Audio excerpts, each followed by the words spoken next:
الحمد للہ والصلاة والسلام علی رسول اللہ اما بعد باب الحریر فی الحرب، یہ باب ہے جنگ کے میدان میں ریشم کا کپڑا پہننے کے بارے میں۔ امام بخاری کہتے ہیں کہ ہمیں بیان کیا احمد بن المقدام نے، وہ کہتے ہیں ہمیں بیان کیا خالد بن الحارث نے، وہ کہتے ہیں ہمیں بیان کیا سعید نے قتادہ سے، یقیناً انس نے انہیں بیان کیا ان النبی صلی اللہ علیہ وسلم رخص لعبد الرحمن بن عوف والزبیر فی قمیص من حریر من حکۃ کانت بہما۔ آپ نے عبد الرحمن بن عوف اور زبیر رضی اللہ عنہ کے لیے ریشم کی قمیض کی اجازت دی، اس خارش کی وجہ سے جو ان دونوں کو تھی۔ امام بخاری کہتے ہیں کہ ہمیں بیان کیا ابو الولید نے، وہ کہتے ہیں ہمیں بیان کیا حمام نے قتادہ سے و انس سے، وہ کہتے ہیں ہمیں بیان کیا محمد بن سینان نے، اور وہ کہتے ہیں ہمیں بیان کیا حمام نے قتادہ سے و انس سے کہ بے شک عبد الرحمن بن عوف اور زبیر شکو الی النبی صلی اللہ علیہ وسلم یعنی القملہ، عبد الرحمن بن عوف اور زبیر نے اللہ کے نبی صلی اللہ علیہ وسلم کو شکایت کی جوؤں کے زیادہ ہونے کی۔ فارخص لهما فی الحریر فرأیتہ علیہما فی غزاہ، اللہ کے نبی صلی اللہ علیہ وسلم نے ان کو ریشم پہننے کی اجازت دی، میں نے اس ریشم کو ان کے اوپر دیکھا تھا جنگ کے میدان میں۔ امام بخاری کہتے ہیں ہمیں بیان کیا مسدد نے، وہ کہتے ہیں ہمیں بیان کیا یحییٰ نے شعبہ سے، وہ کہتے ہیں مجھے بیان کیا قتادہ نے کہ بے شک انس نے انہیں بیان کیا رخص النبی صلی اللہ علیہ وسلم علی عبد الرحمن بن عوف والزبیر بن العوام فی الحریر، آپ نے عبد الرحمن بن عوف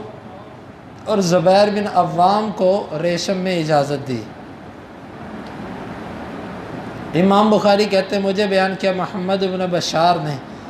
وہ کہتے ہیں ہمیں بیان کیا غندر نے، وہ کہتے ہیں ہمیں بیان کیا شعبہ نے، وہ کہتے ہیں میں نے قتادہ کو سنا وہ انس سے، وہ کہتے ہیں رخص او رخص لہما فی حکۃ لحکۃ بہما، آپ نے رخصت دی یا یوں لفظ ہے کہ رخصت دی گئی ان دونوں کے لیے اس خارش کی وجہ سے جو ان کو تھی۔ ریشم کا لباس پہننا جائز نہیں ہے، اللہ کے نبی صلی اللہ علیہ وسلم نے اس سے منع کیا۔ ہر وہ کپڑا جس میں ریشم جو خالص ریشم کا ہو یا اس میں ریشم کی آمیزش 2 انگلیوں کی مقدار سے زیادہ ہو،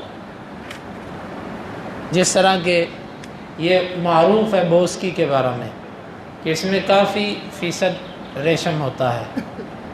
تو یہ پہننا حرام ہے، شرعاً جائز نہیں ہے ایسا۔ بعض لوگ یہ طویلیں کرتے تھے یہ تو مشینی ریشم ہے، یہ کون سا وہ اصلی ریشم ہے؟ بھئی مشینی ریشم اگر اس میں ایک جدت آ گئی تو اسے ایک حرام حلال تھوڑی ہو گیا۔ پہلے تصویریں بنتی تھی ہاتھوں سے، ابھی تصویریں بنتی ہیں مشینوں سے، تو کیا تصویر حلال ہو گئی؟ کوئی اتنا کہہ دیتی وہ تو ہاتھ کی تصویر تھی جسے آپ نے منع کیا ہے۔ پہلے شراب بنتی تھی گھڑوں میں، دیسی طریقے سے گھڑوں میں دبا دیا اس کو روڑی کے اندر تو شراب بن گئی۔ ابھی شراب بنتی ہے پلانٹ کے ذریعے، مشینوں کے ذریعے، تو کیا یہ حلال ہو گئی؟ جدت سے کوئی حرام حلال تھوڑی ہوتا ہے، ریشم ریشم ہے، حرام ہے۔ تو یہ اللہ کے نبی صلی اللہ علیہ وسلم نے ان بندوں کو اجازت دی خارش کی وجہ سے، کیونکہ بدن پہ جب خارش ہوتی ہے نا تو کپڑا بدن کے ساتھ ایسے جب گھستا ہے تو جو کھردرا کپڑا ہوتا ہے اس سے خارش بنتی ہے، تکلیف بڑھتی ہے۔ تو جو ریشم ہوتا ہے یہ بڑا ملائم ہوتا ہے، یہ بدن کے ساتھ جب چھوتا ہے تو یہ جو ہے نا یہ رگڑ پیدا نہیں کرتا، باقی کپڑا جسم سے جب چھوتا ہے تو رگڑ پیدا کرتا ہے۔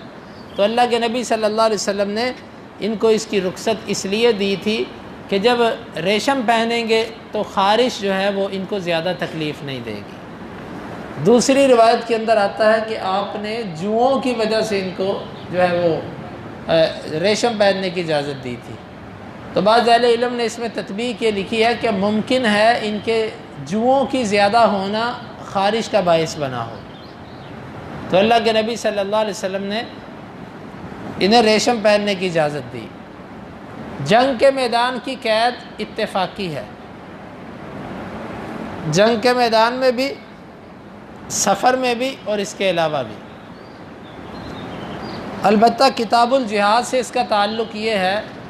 کہ جہاد کے میدان میں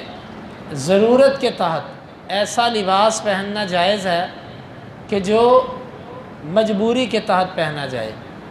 جس طرح کہ جنگ کے میدان میں اور بھی کئی چیزیں ایسی جائز ہوتی ہیں، جس طرح تکبرانہ چال چلنا عام جائز نہیں ہے، لیکن جنگ کے میدان میں جو اکڑ کے چلتا ہے، تکبرانہ چال چلتا ہے تاکہ دشمن پہ میرا رعب جائے، تو یہ ٹھیک ہے، اچھی چیز ہے۔ اسی طرح ریشم کا لباس بعض اہل علم نے کہا کہ دشمن پر رعب ڈالنے کے لیے پہننا، یہ بہرحال ان کا اپنا فہم ہے، یہ بات جو ہے یہ اتنی مضبوط نہیں ہے کہ دشمن پہ ریشم کے کپڑے سے روک جائے گا۔ تو بہرحال اس میں یہی ہے کہ مجبوری کے تحت جنگ کا میدان ہو، سفر ہو، یا اس کے علاوہ عام حالات ہوں، مجبوری کے تحت آپ کوئی چیز استعمال کر سکتے ہیں، کیونکہ مجبوریاں ایسی ہوتی ہیں کہ جس میں ممنوع اور حرام چیزیں بھی وقتی طور پر استعمال کرنا جائز ہو جاتا ہے، جس طرح کہ قاعدہ فقہیہ ہے، الضرورات توبیح المحظورات، جو ضروریات ہوتی ہیں یہ حرام چیزوں کو بھی وقتی طور پر جائز کر دیتی ہیں۔ تو یہ ہے اس حدیث مبارکہ کا مطلب۔ اللہ رب العالمین سے دعا ہے اللہ تعالی ہمیں ان احادیث کو سمجھنے کی توفیق عطا فرمائے۔ حدیث نمبر 2919، 20، 21 اور 22، 4 احادیث۔